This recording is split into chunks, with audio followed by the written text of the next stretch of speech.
Like Euro, USD, similar price action was found in the GBPUSD price, where the price wiped out trading positions at the 1.3300 area and rebounded higher.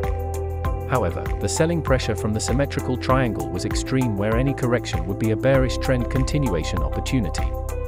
This technical analysis shows the MACD histogram remained strong bearish, while the dynamic 20 EMA is above the current market price.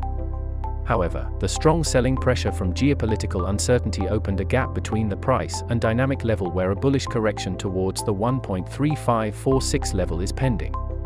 In that case, the buying possibility towards the 1.3546 level is intact until the price breaks below the 1.3358 support level with a strong bearish daily close.